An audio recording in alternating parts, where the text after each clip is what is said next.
Welcome to the Freak Show, fellow freaks. I'm Matthew Brockmeyer. And I'm Krista Carmen. And this is Murder Coaster.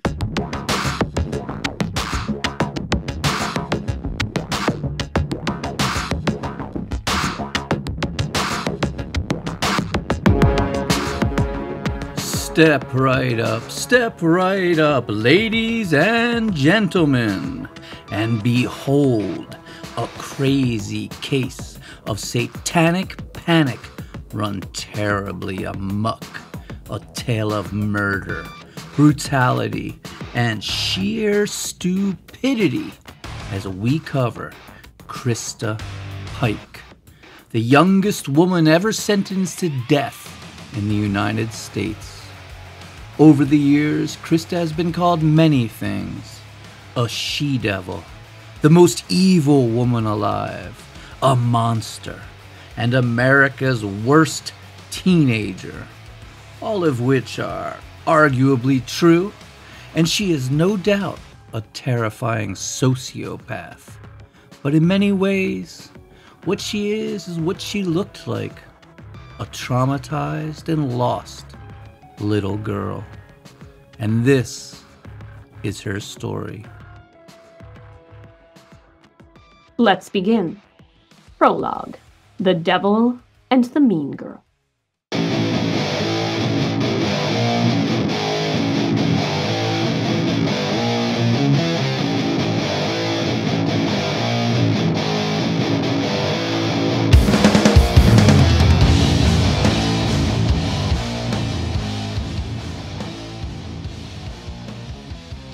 I did it because I was feeling mean. Krista Pike told her friend Kim Ololio as she retrieved a small piece of human skull from the pocket of her black leather jacket and showed it off. It was Friday the 13th, January 1995, and Krista was explaining to her friend why she and her boyfriend, Daryl, had carved a pentagram into the chest of fellow Jobs Corps student Colleen Slemmer before crushing her head in with a rock and taking a part of her skull as a souvenir. Krista saying, and this is a quote attributed to her friend, I know that little whore wanted to fuck to Daryl. I know it. And I was just feeling mean. So I slashed her throat 6 times. I beat her head with a rock. Blood and brains were pouring out. Then I picked up her skull. After a lifetime of horrific abuse, Krista, who often went by the nickname Little Devil, was both mean and incredibly insecure.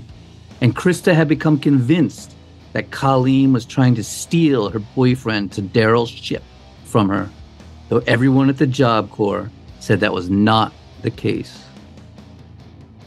And then there was Krista's love of her Dark Lord Satan, who demanded a blood sacrifice. And Colleen was a stupid Wiccan white witch, and everyone knows the only way to kill a witch is to cave its head in. Little Devil Krista's boyfriend Daryl, who went by the nickname Baby Satan, would later say that Colleen hadn't been planned as a sacrifice to the devil, but once things got rolling, they thought, why not? Why not appease the devil?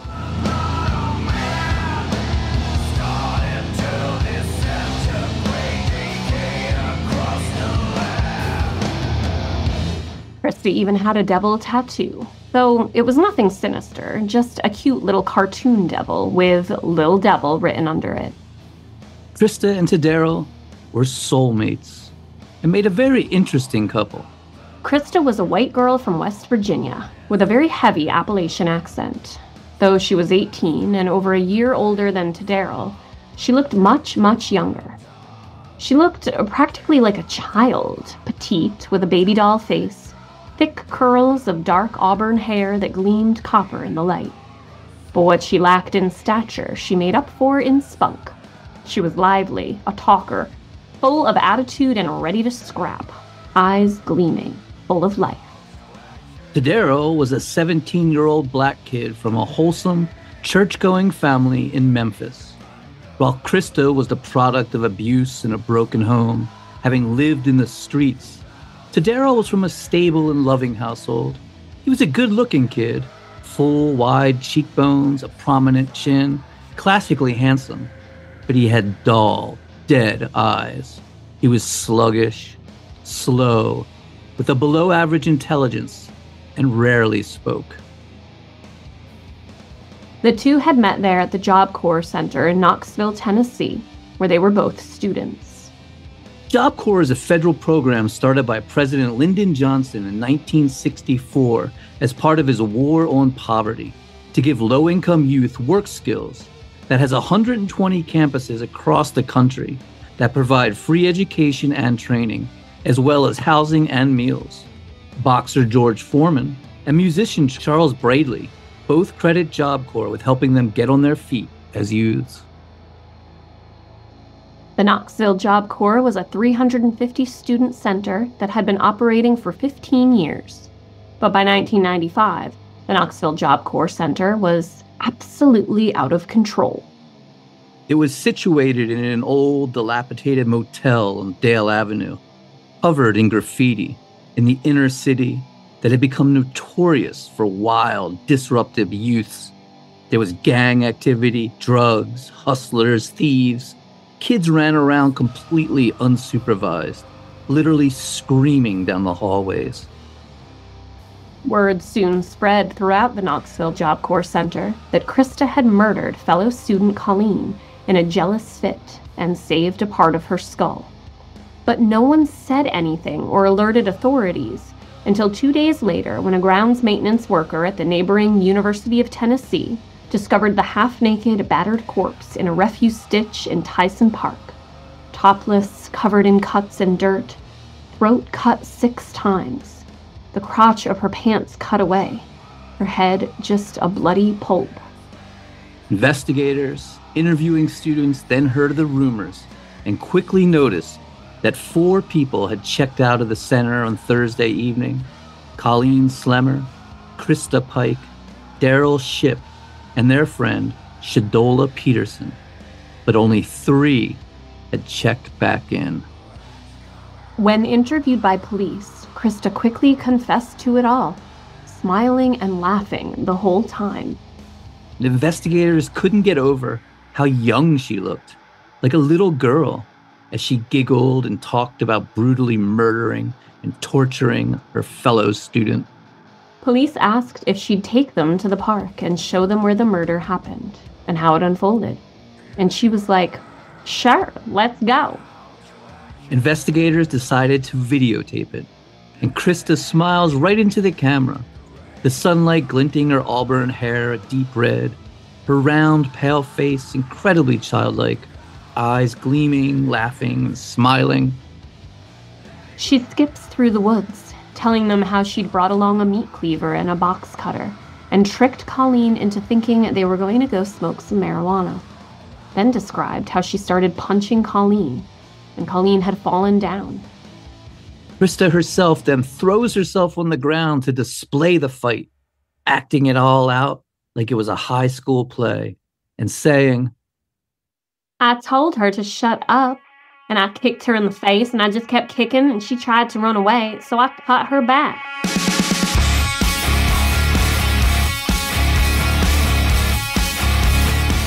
And then Krista, playing the part of Colleen, bent her back and contorted her face as if in pain. She told them how they'd stripped Colleen of her sweater and cut off her bra before carving an inverted pentagram into her chest and making her a sacrifice. Looking at the cops and smirking, obviously having a great time, then telling them how Colleen was into Wicca and considered herself a white witch, saying that's why her throat had been cut over 10 times, because she wouldn't stop talking.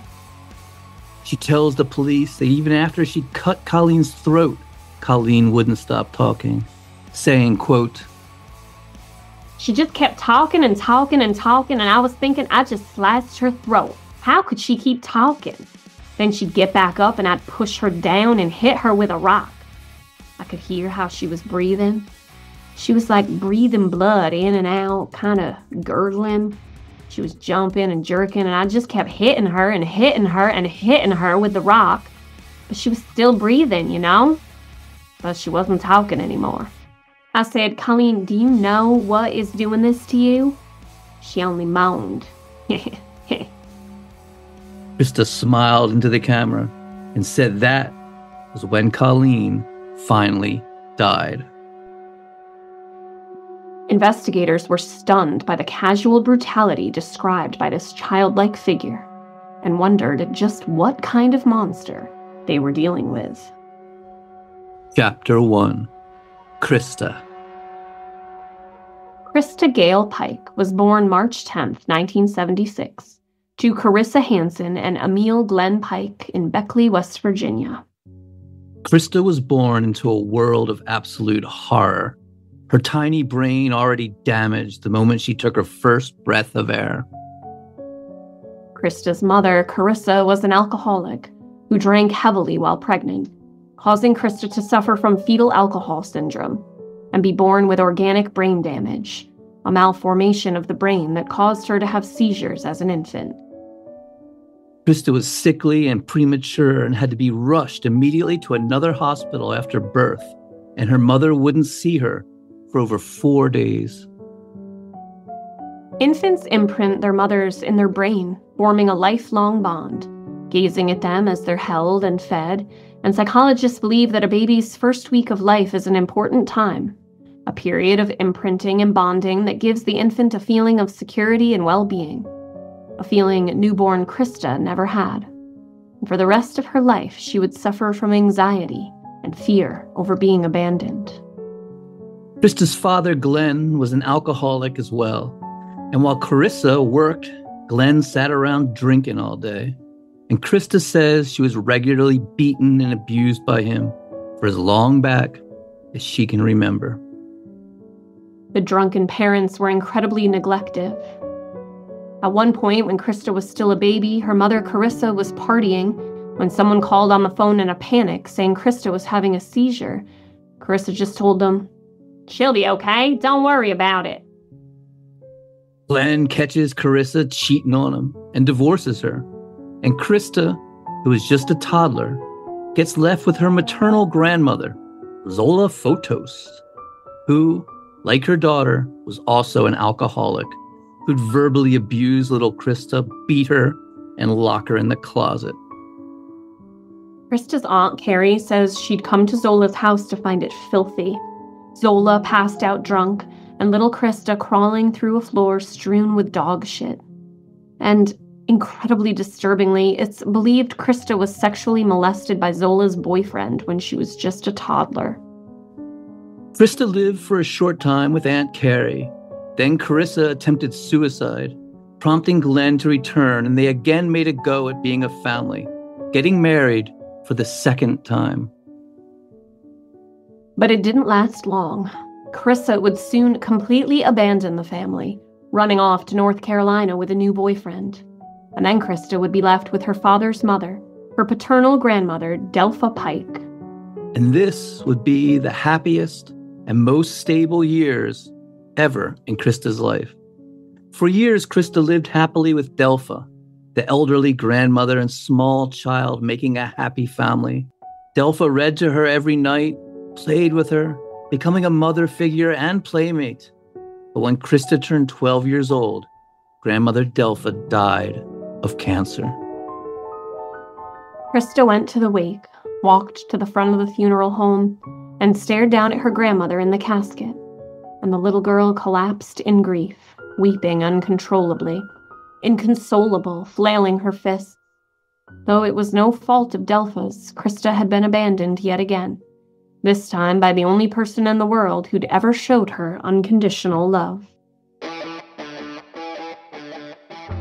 After the death of Grandma Delpha, Krista started acting out, causing problems, fighting with other kids.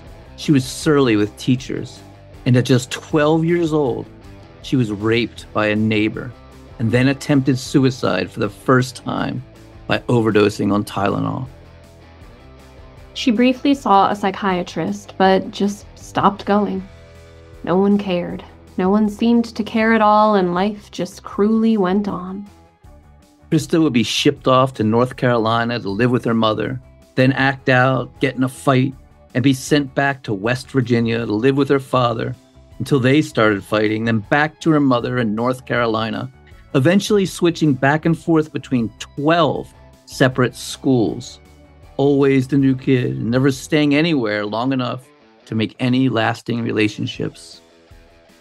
Okay, and this is incredibly disturbing. Krista's father, Glenn, says that Krista was jealous of his new daughter, who was a toddler, now 2 years old, and he claims that Krista sexually assaulted the little girl. So he kicked Krista out and told her never to come back.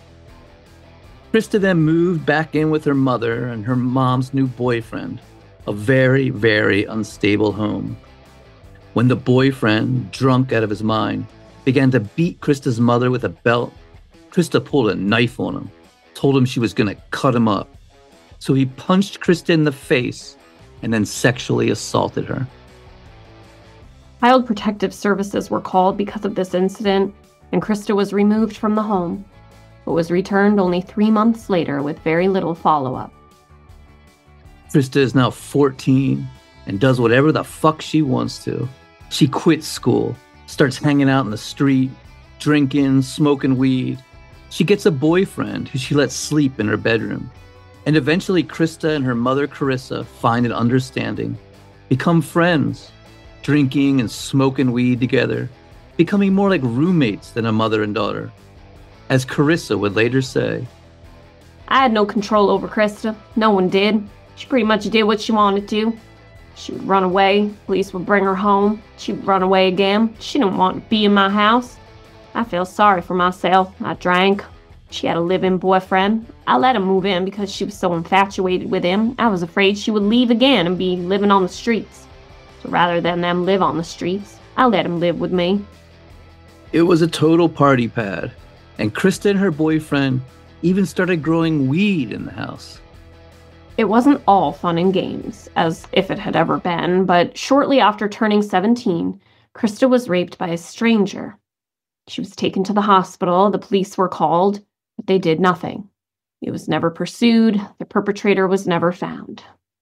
And now Krista is just screaming out of control. Folks started calling her a little devil, and Krista gets a tattoo under her right collarbone of a cute little devil with the words, "Little Devil," inked beneath it. She's kicking in people's doors. Someone calls her mom on the phone and threatens to rape her. So Krista and some friends track them down and beat them with a bat. Shit is just insane. And Krista is a mess. She's suffering from organic brain disease from fetal alcohol syndrome, PTSD from the beatings and rapes she's endured, as well as extreme bipolar disorder, falling into severe depression followed by manic outbursts. But despite all of this, she vows to get her life together, knowing if she continues on the path she's on, she'll self-destruct. She decides she wants to go straight, get her GED, and become a nurse. And the best opportunity to do that was to enroll in a Job Corps program. And she settles on the nursing program at the Knoxville, Tennessee Center. Chapter 2, Lil Devil and Baby Satan.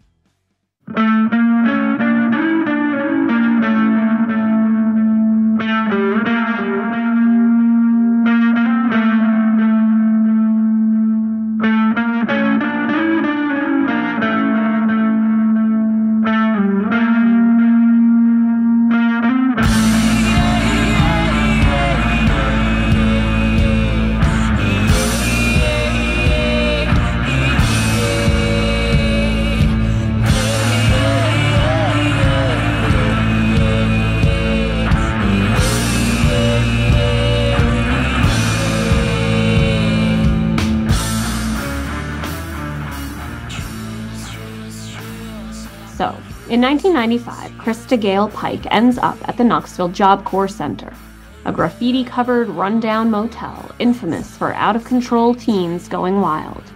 Situated right downtown beside the University of Tennessee agricultural campus. It's like they took all the bad kids from all over and just dumped them in downtown Knoxville, completely unsupervised. Immediately, Krista noticed a young African-American guy named Taddaryl, whose nickname was Baby Satan. And she was Lil Devil. It was meant to be. Absolutely, Baby Satan and Little Devil. It was fate. What a meet cute. He tells her he'd been worshiping Satan since he was 11, and even kept a copy of the Satanic Bible by his bed that he'd read at night. They got matching inverted pentacle pendants, and Taddaryl wore a crystal in a double-hand setting and a claw-shaped bauble, a hexagram earring, and a hexagram pin. Oh, it's so cute. I can see that this is a relationship that's really going to make it.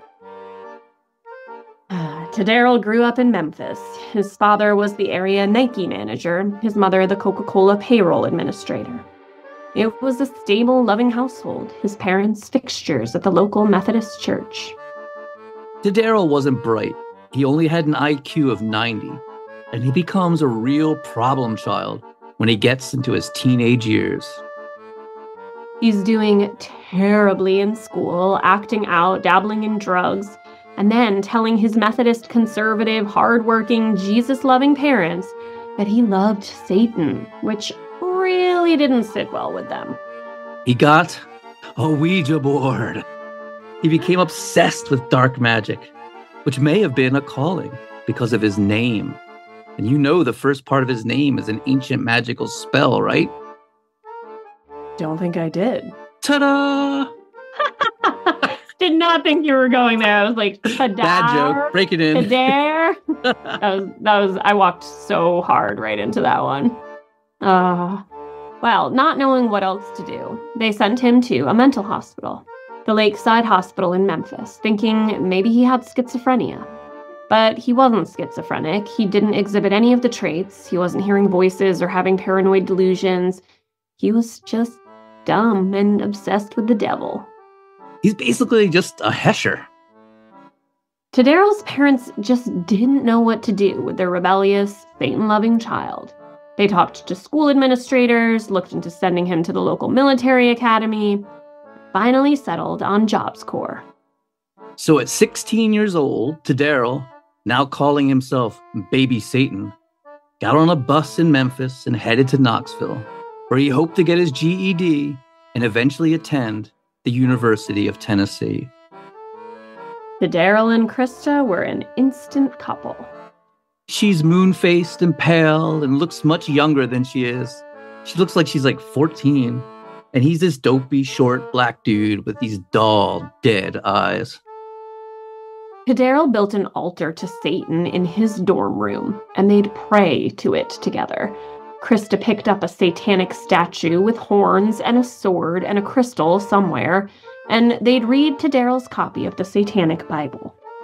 You know, I wonder if part of the attraction for Krista was that she just felt like she could control him. His IQ was only 90, and hers was actually 111.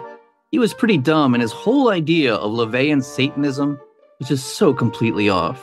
But everyone's idea of it was so off. Here's how true crime author Patricia Springer describes Satanists, and in particular the Church of Satan, even quoting the Satanic Bible at certain times, in her book about this case, called A Love to Die For. Life isn't sacred to the Satanist. The giving up of life is accepted. The taking of a life condoned. Worshippers of Satan don't kill to gain power, but to draw energy out of the victims through attacking them. It is a way to make their lives more exciting, especially when blood is involved or the sacrifice of animals. Obvious satanic panic bullshit, especially as she is directly talking about the Church of Satan and the Satanic Bible. And as we've said so many times before, even going so far as to reach out to the Church of Satan in our Richard Ramirez series to get a quote, the Church of Satan does not condone animal sacrifice and especially murder. The book A Love to Die For is out of print now, and I wouldn't have been surprised if the estate of Anton LaVey had actually sued them for slander. But if you are interested in it, you can read A Love to Die For on the Internet Archive. which is where I've been finding a lot of great information. I'll post a link to the book in the show notes if anyone is interested. The crime scene photos in it are brutal. So, Krista's best friend at the Job Corps Center was a young African-American girl named Shadola Peterson from Cleveland, Tennessee, a rural area. And Shadola had come to the Job Corps to get ahead in life and escape her backwoods home, but instead becomes a follower in this weird little mini cult of devil worshippers. Yeah, do you think this is a cult, like just 3 people? You know, that's why I asked JW that the other day. Like, how many people do you need to be in a cult? Yeah, it's interesting. And I don't know that Krista really fits the cult leader definition. It just seems, I don't know, I think you can just have like codependent people like doing crazy shit. Actually, what's the difference between a gang and a cult? Yeah. It's an interesting thing to ponder, isn't it? Yeah. Gangs kind of are their own little cults. Yeah. Anyhow, little devil Krista came to rule the roost there in that wild environment. Though she looked like this tiny, innocent little white girl, she was tough as nails, had lived in the streets, knew how to handle herself. Just like back home, she carried a knife with her, strutting through the spray-painted halls of the rotting old motel like a queen. She, Baby Satan Tadero, and Shadola, a gang of sorts. Then, the new girl moved in. Krista hated the new girl instantly. She was blonde, blue-eyed, and tan from Florida. Didn't have that thick, twangy West Virginia accent Krista did. Did she think that made her better than them? And was she looking at Tadero? She'd best not be looking at him. And was he looking back? She confronted Tadero, asking him, "Are you looking at that little whore?" Tadero told her, "No, baby, I ain't looking at her. She's looking at me." Krista would confer with Shadola, saying, "You see her looking at him? She's trying to take my man. Who does she think she is?" Then Krista and Shadola would stalk the new girl, giving her the stink eye as they whispered to each other. Krista strutting up and warning her to stay away from Tadero, brandishing her ever-present knife, saying she'd get cut up if she tried to take her man, that they were bound by the power of Satan. The new girl would swear that she had no interest in Tadero, that he wasn't her type, but Krista didn't believe her. The lying slut, the stupid little whore. That's what they started calling the new girl, the little whore, to the point that it almost became a nickname. They'd break into her room when she went to classes, take her jewelry and her clothing to teach her a lesson, show her who ruled the rundown squalor and juvenile delinquency that was Knoxville Job Corps. Krista became a simmering ball of anger fueled by deeply rooted abandonment issues and trauma. She would not be abandoned again, and she'd do everything to keep her baby Satan. She'd teach this new girl a lesson. Yes, she would. Krista was feeling mean as hell. And that's what she'd tell her friends later. She was feeling mean and ready to show the little whore what was what, to show this new girl named Colleen. Chapter 3. Colleen.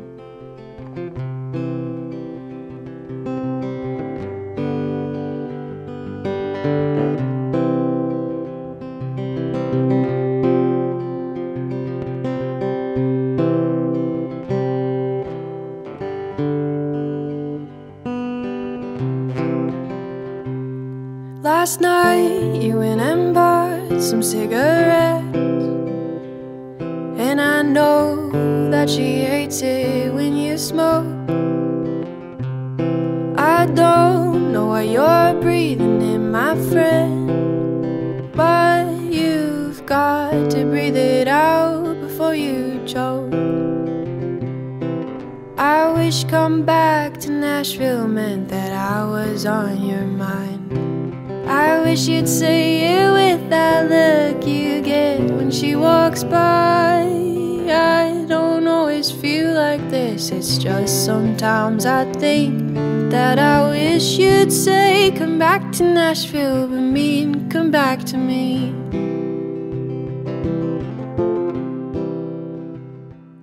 Whenever I remember you, I'll think. Colleen Ann Slemmer was born in Bucks County, Pennsylvania on September 20th, 1975. She was raised in Jacksonville, Florida, with much love by her mother, Mae Martinez, and her stepfather and 2 younger sisters. They didn't have much money, and it could be a struggle to get by sometimes, but it was a supportive and loving home. Unfortunately, Colleen had a slight reading disability and ended up dropping out of school in the 9th grade.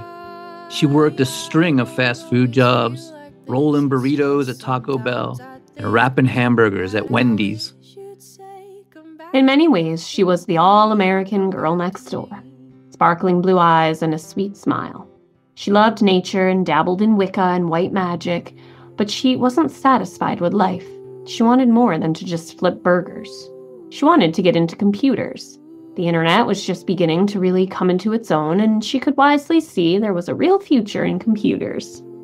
But she was hindered by her lack of a high school diploma. She thought of actually going back to high school, but she'd be so much older than her classmates, who would most likely be immature brats. Then she heard about Job Corps. There she could get her GED and take computer training classes all at the same time. It seemed perfect. She'd even get free meals. She was the perfect candidate, young and from a low-income household, and looking for the American dream, to get ahead and make something of herself. The only problem was the Florida Job Corps in Jacksonville didn't offer computer training, so she decided to head to the Job Corps Center in Knoxville, Tennessee, which had a computer program. Her mother was nervous to see her 19-year-old daughter leave the state, but Colleen assured her it was only a 6-month commitment. If she didn't like it, she'd be back in no time. No harm, no foul. What's the worst thing that could happen?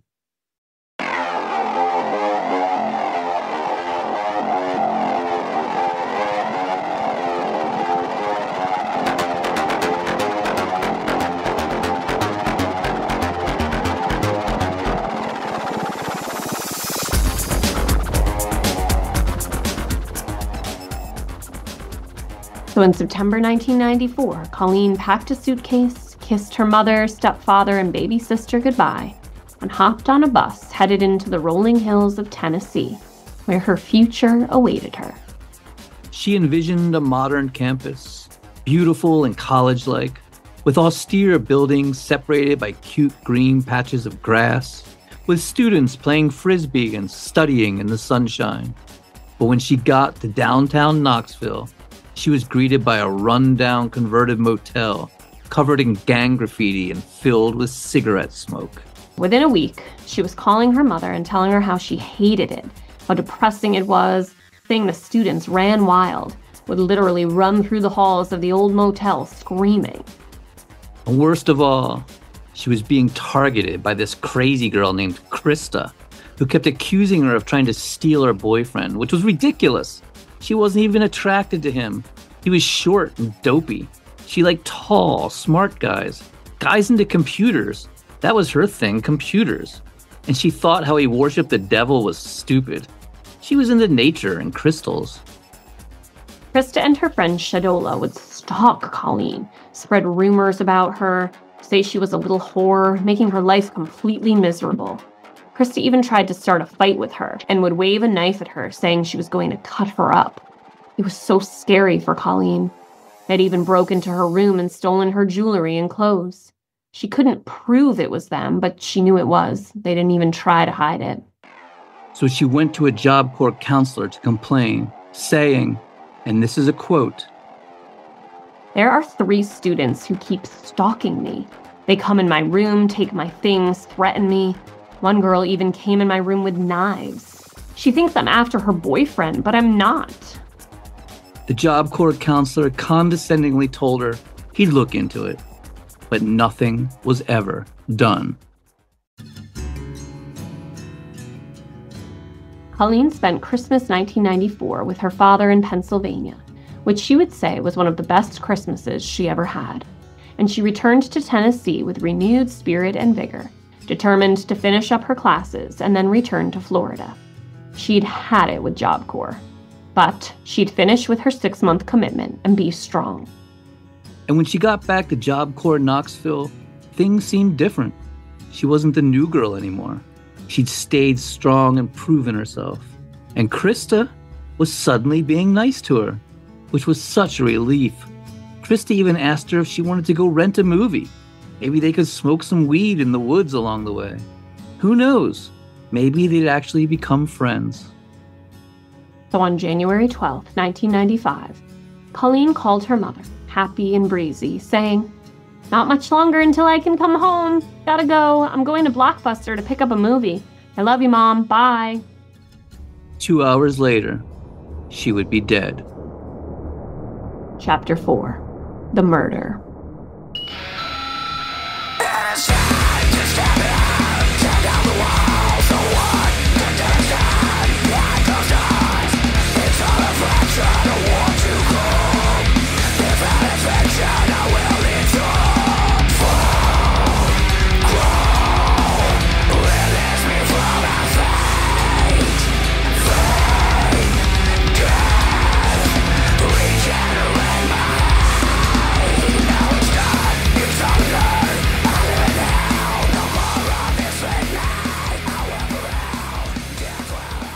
January in Knoxville, Tennessee can be cold, especially at night as breezes blow over the icy Tennessee River.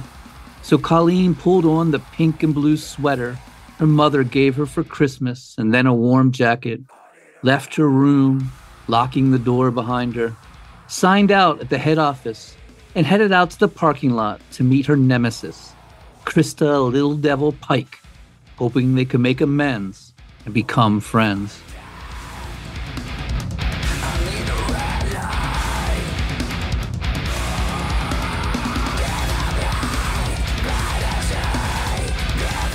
When she got there, she saw Krista was with her boyfriend, Daryl, and their friend, Shadola. And Krista said, "Do you want to get high? I got some weed hidden up at Tyson Park." Colleen said, "Sure, that sounds fun. Get high, go into Blockbuster, pick out a movie." And that is the 90s right there for you.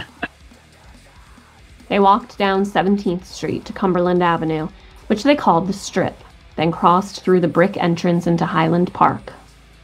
As the four of them strolled deeper and deeper into the park, going off the main road and onto a bike trail, night began to fall. The January days were short, but the moon rose up brilliant. The Wolf's Moon, the first full moon of 1995. They walked and walked, Little Devil Krista in the lead, Colleen behind her, dopey-eyed baby Satan Daryl, and wannabe cult follower Shadola behind them, going over Third Creek Bridge and through a short tunnel, then along a creek, the rocks slippery and covered in moss. There was trash littering the ground, old building materials, chunks of used asphalt. Smokestacks stood in the distance. Colleen asked, "How much further is it?" "You'll see," Krista cackled, giving her a terrifying, mean-eyed glare. "Is there even any weed up there, Krista?" "No, there isn't." "So why did you bring me here?" "I just want to talk to you and find out what's going on. I want the truth. I want you to tell me why you're trying to take Daryl away from me, trying to get me in trouble. I can't handle it anymore." And then Krista's simmering rage and anger boiled over, and she took her right fist and slammed it into Colleen's face, then quickly hit her with her left, and then the right again, a flurry of punches.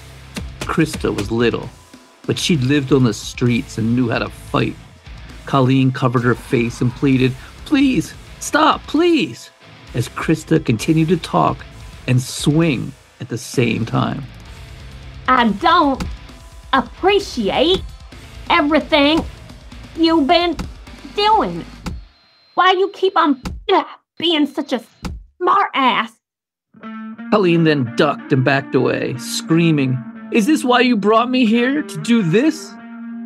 "Yes, I can't fight you at the Job Corps Center. I'll get terminated. So I brought you here. Colleen, feeling betrayed, screamed, "You bitch!" Krista leapt at her, grabbing her by the hair and slamming Colleen's face into her knee. To Daryl and Shadola just watching.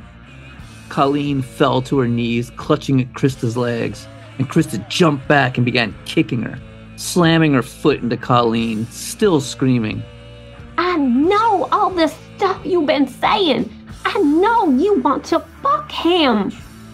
Colleen, still defiant, screamed back, I'm gonna get you terminated from the program, fuck you!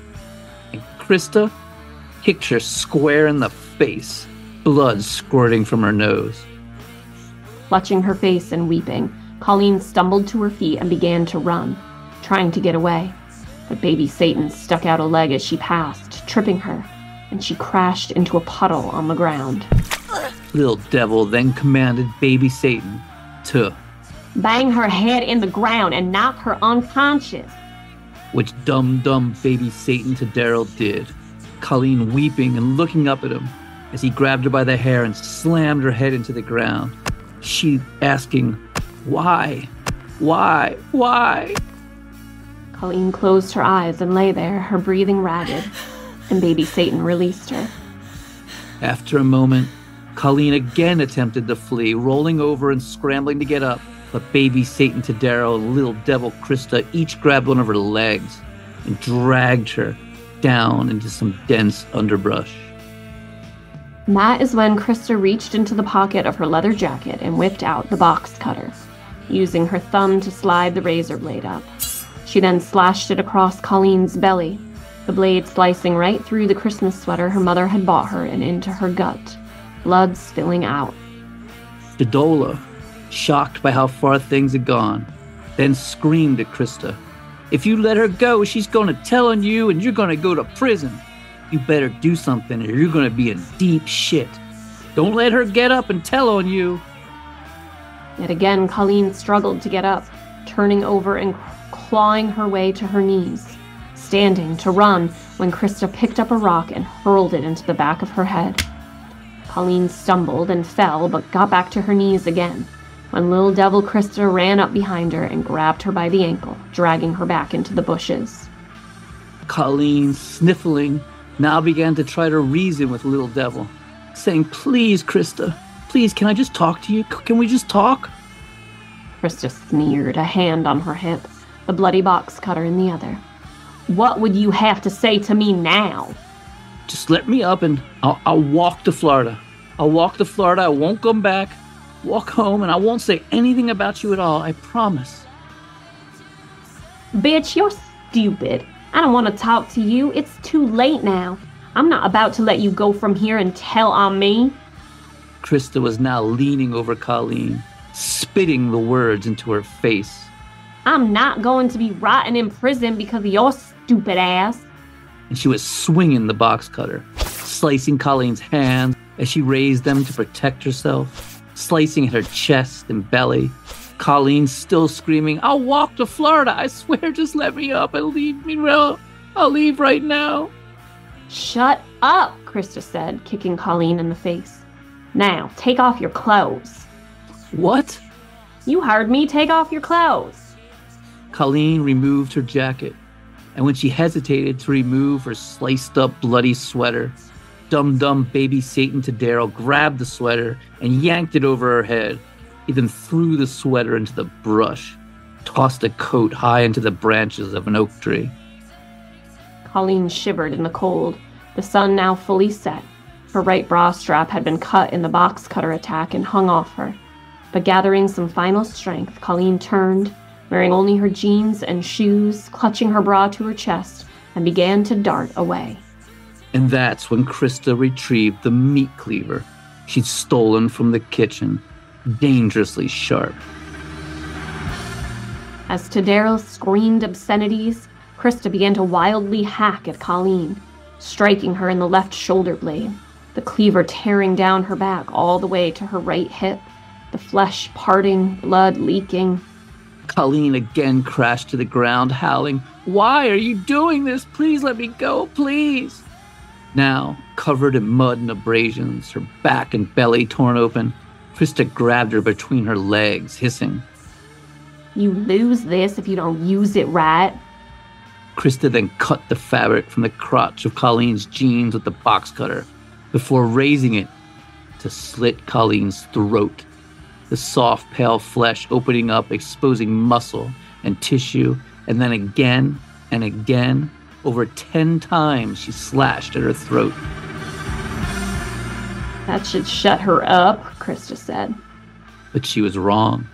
She'd missed the carotid arteries and the windpipe, and Colleen continued to beg and plead to be let go. Krista would later say she was both amazed and irate at how Colleen refused to stop struggling.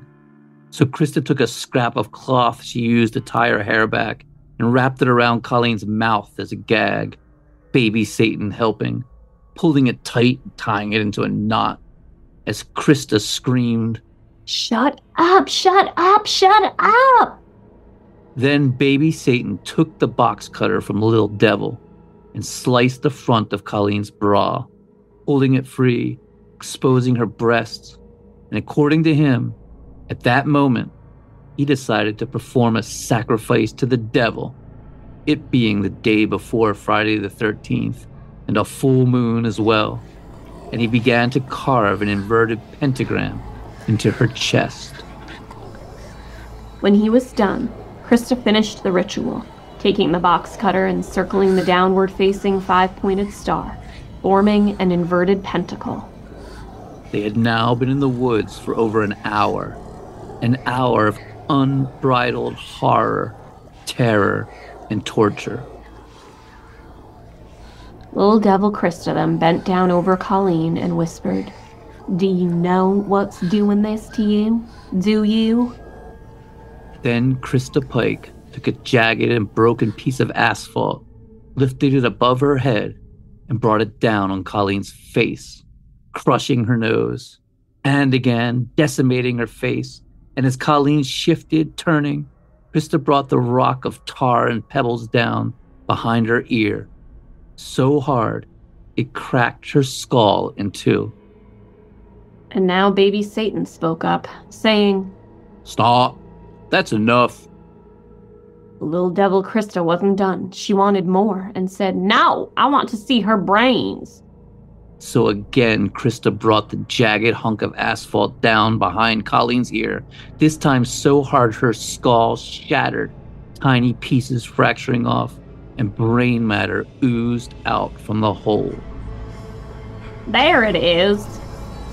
Then, Krista Gale Pike fished into the gory remains of pretty Colleen Slemmer's head and plucked a small chunk of her skull to save as a grisly souvenir before dancing around the body, singing, La la la la la la. Baby Satan and Little Devil then dragged the corpse of Colleen out to a refuse bank, a dip in the earth that had been filled with trash and discarded construction materials, and left her there, sprawled out, covered in mud and leaves, bare-chested, her breasts pale and streaked in blood, her head misshapen, and her facial features erased by gore. Baby Satan looked at Little Devil and stated, Tomorrow is Friday the 13th, my father's birthday, Satan's birthday.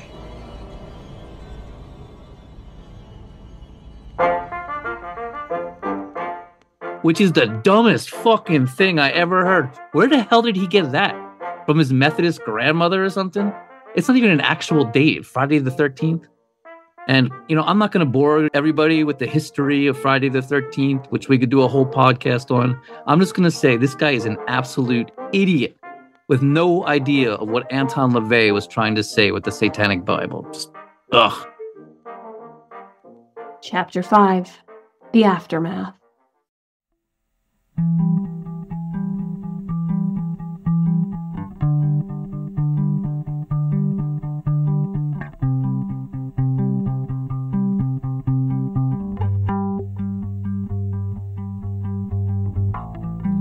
Am I awake Am I asleep? My dreams are so close. My life is so near. You talk in your sleep. You're talking to me. And what are you saying? And what does it mean? Mean new world order all around us, all throughout us. New world order all around us, all throughout us.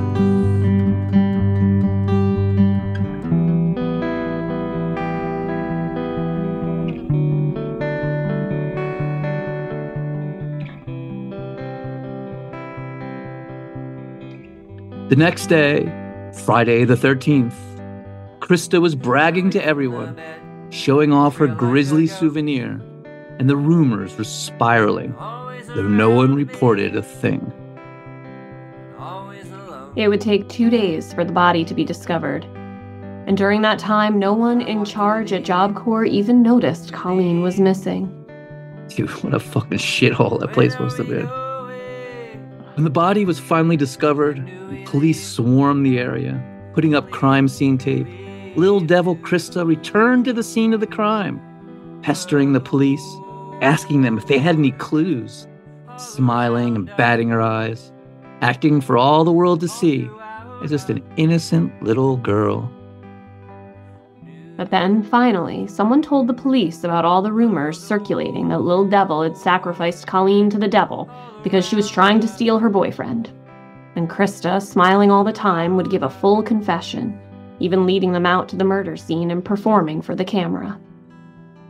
After Krista gave her harrowing confession, skipping through the murder scene with the police, recreating it in dramatic fashion, her eyes bright and oh so childlike, dancing and singing, old baby Satan Tadero gave a confession as well, though his not as lively and festive.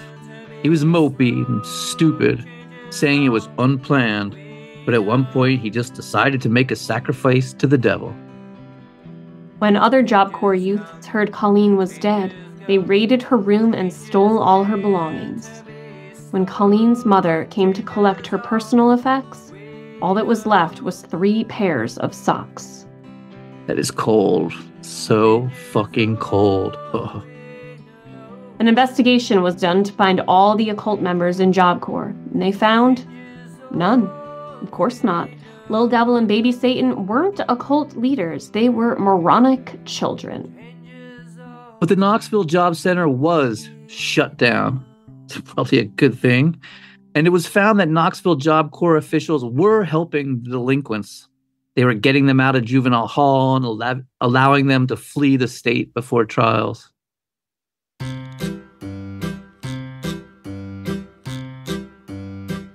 In jail, Krista never lost her joy of life and would act out the murder for the other inmates. And she'd say, "I'm as happy as I'd ever been. I can't go down the jail row without having to sign autographs. I'm famous." It was decided that each of them will be charged and go to trial separately. Krista was charged with capital murder, prosecutors seeking the death penalty, her bail denied. Krista was evaluated by a psychologist. Despite being born with brain damage and having dropped out of school in the 9th grade, she had an IQ of 111. She was also diagnosed with severe borderline personality disorder. The psychologist stating, "People with borderline personality disorder are in love one minute and angry, bitter, hostile, and resentful the next because of the perception of being abandoned. Their emotions swing alternately, and they are very unpredictable." Shadola's family were able to post her $100,000 bond, and she went back to Cleveland to await trial. She was originally charged with first-degree murder, but the charge was dropped down to accessory to murder. The district attorney attempted to have Dopey Tadero, who was 17, charged as an adult, But the judge denied it and kept him charged as a minor, which was surprising. Like, they sometimes charge kids as young as 11 and 12 as adults in murder cases. I don't know why they let him off the hook. Yeah, it doesn't make a lot of sense. Krista was the first of them to go to trial, and the trial began in March of 1996. Krista wore wholesome-looking baby doll dresses with white lace collars, a white bow in her curly hair, looking very much like Dorothy from The Wizard of Oz. Just wholesome as can be. The pathologist brought out Colleen's actual skull, showing how it had been cracked in two, and how asphalt had become embedded in it. The crowd gasped and Krista wept as the pathologist described having to pluck pieces of skull from the brain during the autopsy, then detailed why they believed 5 separate strikes to the head occurred, showing where each area was crushed, the nasal cavity and the back of the head behind the left ear, but there was an actual hole in the skull. The pathologist dramatically then showed how the piece of skull Krista had saved fit perfectly into the skull. Fucking gnarly, man. The jury deliberated for just 2.5 hours before finding her guilty, and now Krista awaited her sentencing. At one point, Krista's mother went to Colleen's mother, asking her to recommend life imprisonment to the jury and not the death penalty. Fucking ballsy move. Right. Colleen's mother told her, "No, I just can't do that," later telling the press, "I want to see her fry." During the penalty stage, Krista's mother, father, and aunt all testified about how traumatizing her youth was, but the jury didn't have much sympathy. It took them just an hour to sentence her to death, the judge scheduling her execution for January 12th, 1997, by electrocution. It was televised, and you can watch Krista's reaction.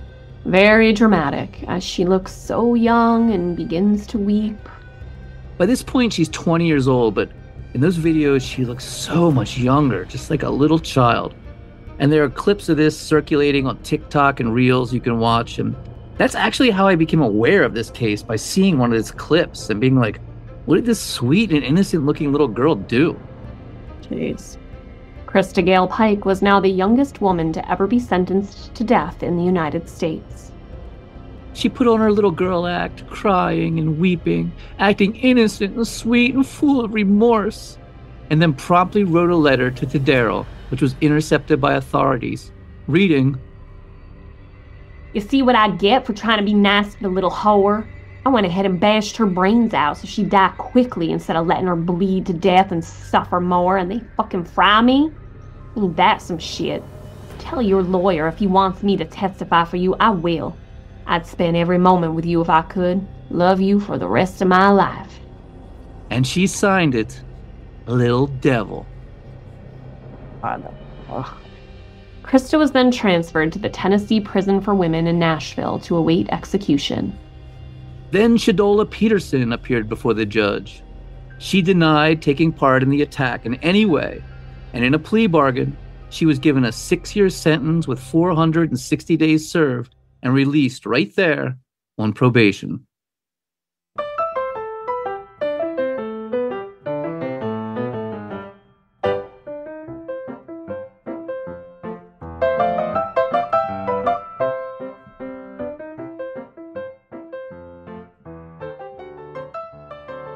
And finally, after 2 years, old baby Satan Tadero went to trial.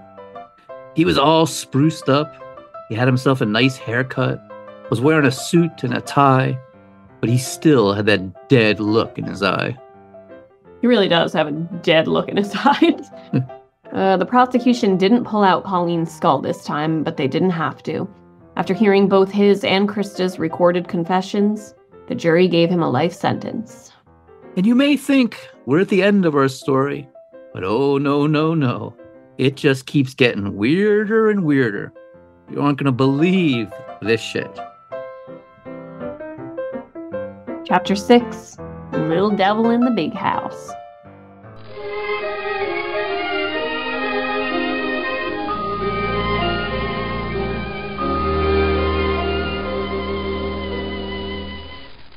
I'm not one of the greedy kind. All of my wants are simple. I know what's on my mind. I'm not resting until I find what would make your eyes glisten with joy. Now listen, big boy. I wanna be loved by you, just you, nobody else but you. I wanna be loved by you, alone. Boop, boop, ba-doo. I wanna be kissed by you, just you, nobody else. Krista kept herself quite busy there on death row. At first, she had sought to have herself executed, wanting to die, asking that the automatic appeals process not move forward, and an execution date of August 19th, 2002 was set. But then, just a month before the execution date, she had a change of heart and decided she wanted to live and have her lawyers begin the lengthy appeal process. In August of 2001, she attacked fellow inmate Patricia Jones and attempted to strangle her to death with a shoelace, coming very close to killing her before she was stopped by a guard.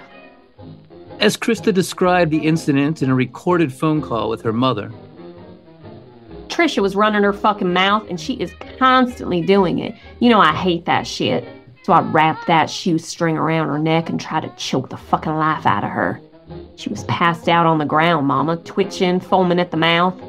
Her eyeballs were bugged out. So far, her eyelids were flipped up. If I'd have had 30 more seconds, we'd have little chalk line out there in our rec pen, and that fucker would be gone.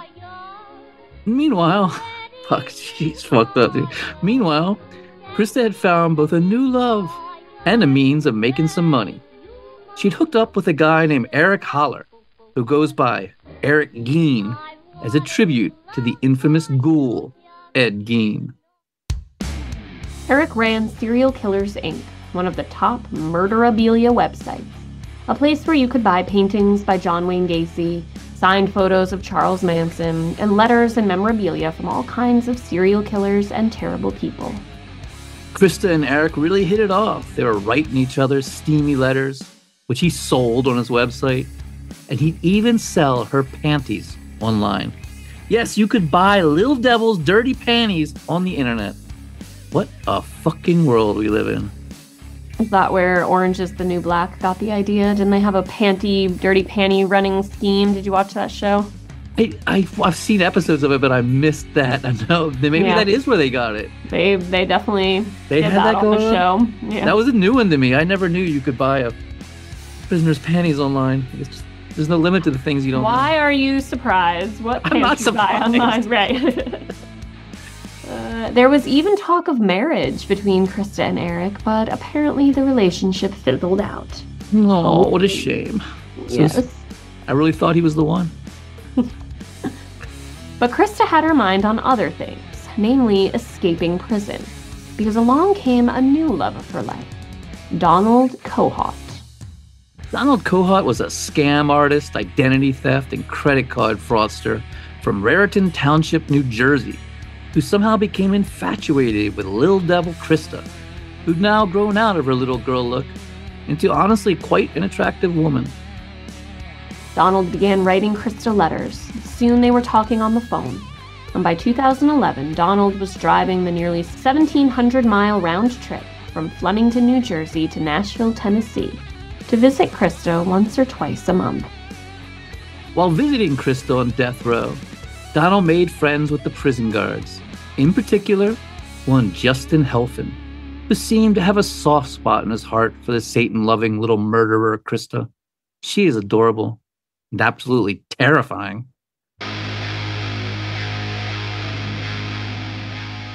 So Donald and Justin hatched a plot to break Lil Devil out of prison, right out of death row. Quite a bold move. The plan was to duplicate one of the prison keys and somehow or other smuggle her out.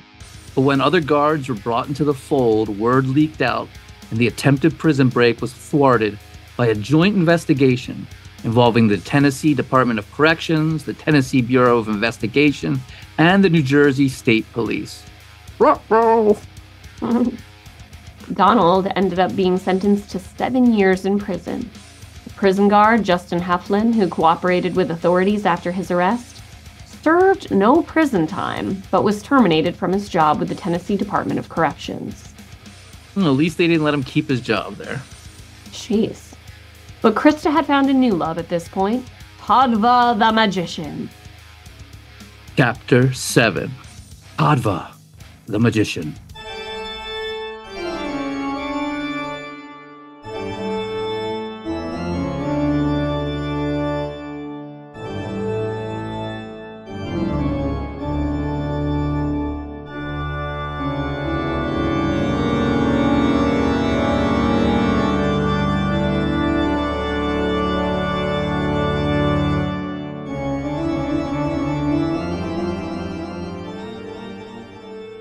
Oh boy, this is a doozy.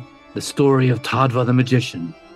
Way back in 1987, on Valentine's Day, at Little Cedar Grove Baptist Church in Brookville, Indiana, a horrible discovery was made. A pair of severed human legs.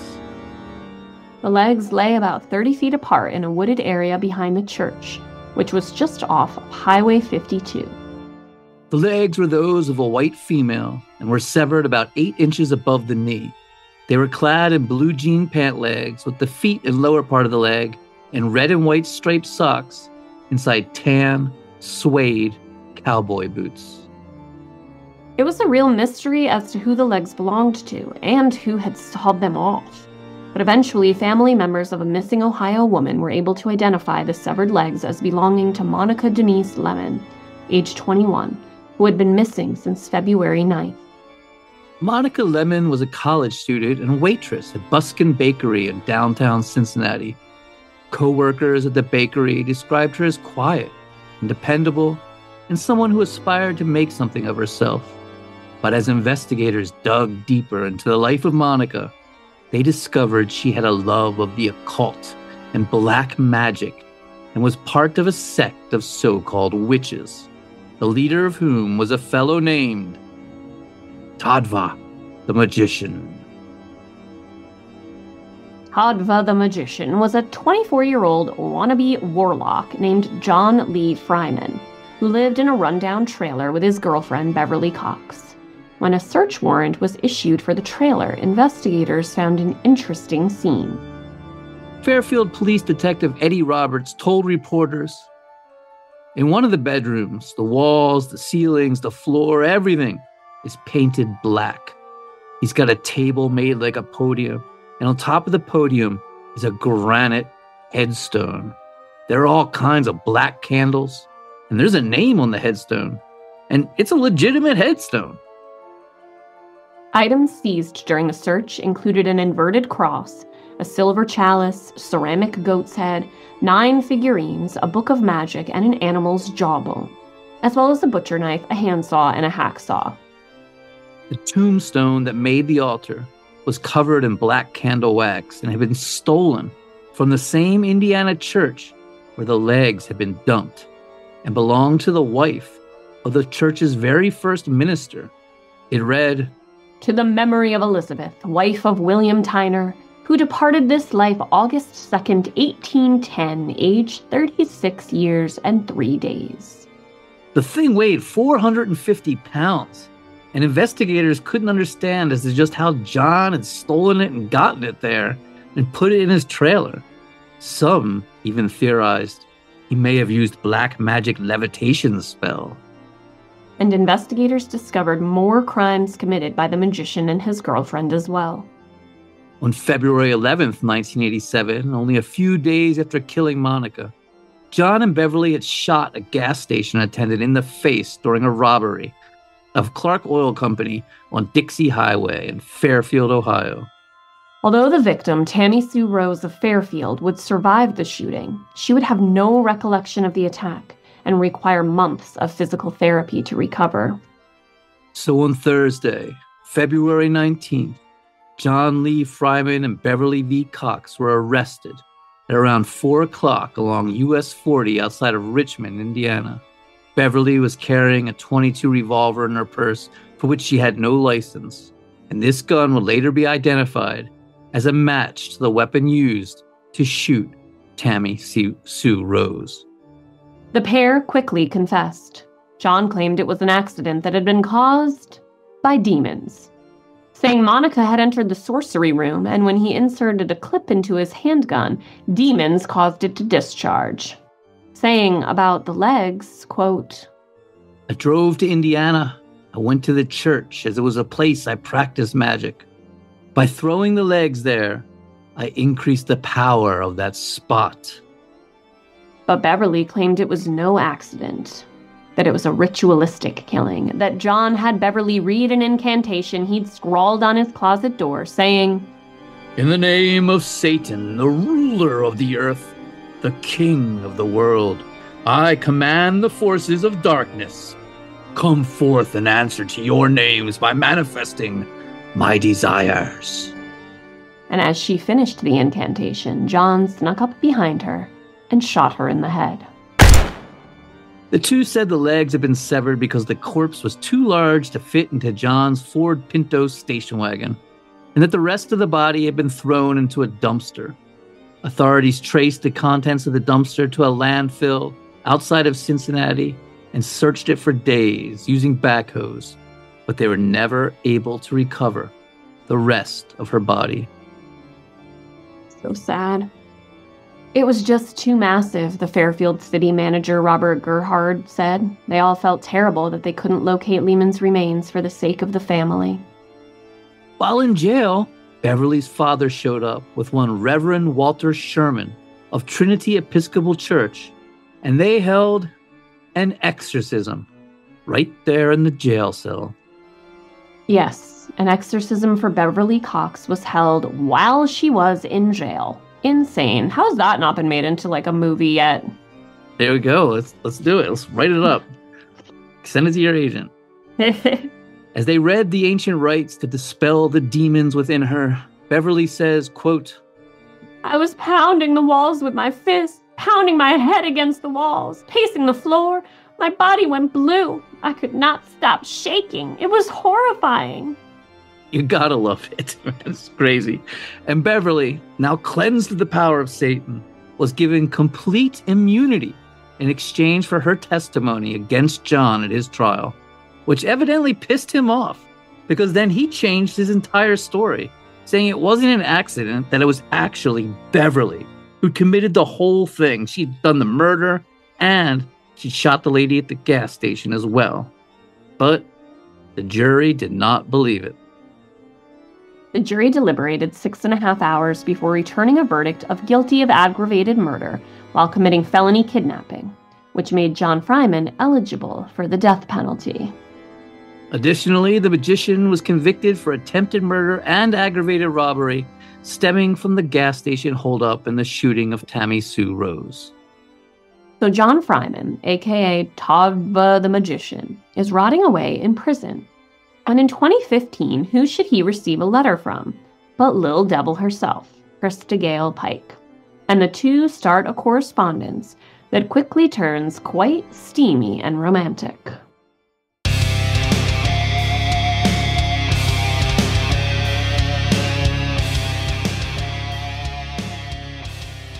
It's evident from the first letter that Lil Devil and Todva, the magician, have somehow communicated before. And what's really wild is that after all this nonsense, Krista still firmly believes in her crazy devil-worshipping ways. She's what they call a theistic Satanist, not affiliated with LaVeyan Satanism at all. She believes that there's a literal devil and that she actually has demons within her. And she's writing John to ask him to put a spell on her old boyfriend, Baby Satan Tadero, as I guess he'd evidently pissed her off somehow. Krista sends him a letter spattered with her blood, telling him how much she adores the sight of blood, saying, "It's quite beautiful before it turns brown." She also writes about how much she likes to inflict pain or see others suffer, saying, I love the feel of life, then lack thereof in my hands, and just knowing the pain I can cause after accepting so much that they will all know it's me. I like to see blood and brains, fatty tissue and wide open ripped flesh. I'm unlike all the others, Johnny. You're my soulmate. I feel we are going to be very close, very fast. She writes him 8 letters in all, sometimes baring her soul, telling him how she was raped as a child, saying how hurt she was that a prison guard confiscated some of her belongings, but then spouting utter nonsense about how she has to harness her magical powers to concentrate them on those who really deserve to feel her wrath. And she asks him to use his dark magic to help rid her of some of the demons within her, saying, I used to have 3 demons, now only 1. The other 2 were weak. I do wish you'd remove this one. He may be big and tough, but he's stupid and he's holding me back. If you remove it from my being, will it still stay around me or feel betrayed and leave altogether?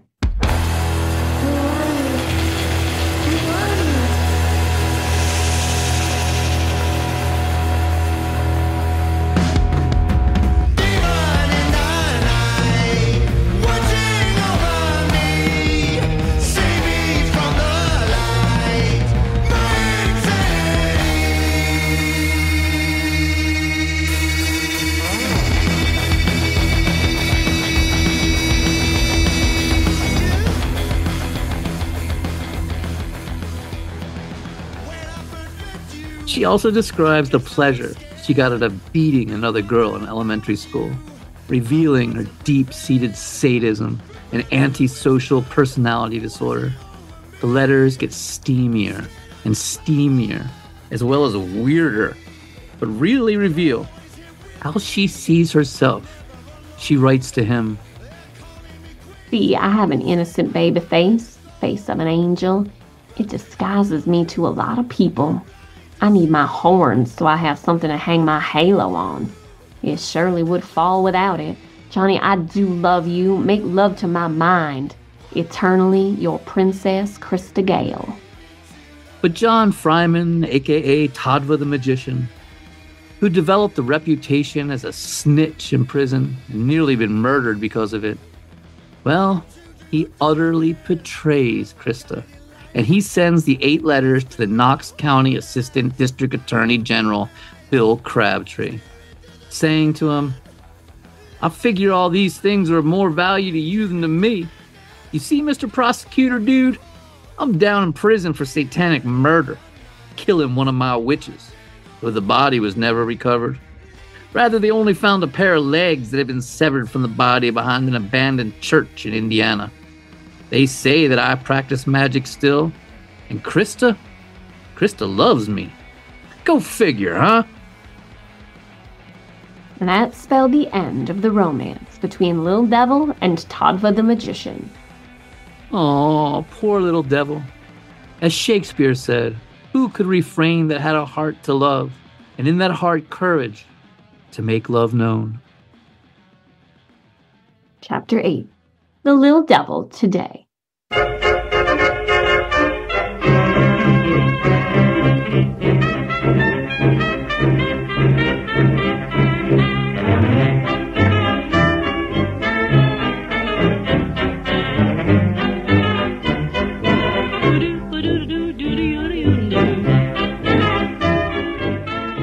On August 27, 2020, Tennessee Attorney General Herbert Slattery's office requested the Tennessee Supreme Court to set an execution date for Krista. But due to the COVID-19 pandemic, Krista's attorneys were granted an extension, allowing them more time to argue as to why Krista should not be executed. In an obvious delay tactic, her lawyers pointed out that the Supreme Court had found that the juvenile sentenced to death without a chance of parole was unconstitutional, which is an utterly moot point because Krista was 18 and legally an adult when she committed the murder. As of now, the state has not set an execution date for Krista, and so she waits. Her appeals are completely exhausted. There's nothing more she can do. If executed, She will be the first woman to be executed in Tennessee in over 200 years. And that, ladies and gentlemen, is the story of Lil Devil Krista Gale Pike, the youngest woman to ever sit on death row. We hope you have enjoyed it. And you have a case you'd like us to cover, let us know at murdercoasterpodcast@gmail.com. That's murdercoasterpodcast@gmail.com. Thank you so much for listening. We will see you next week. Bye.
Da da da da da.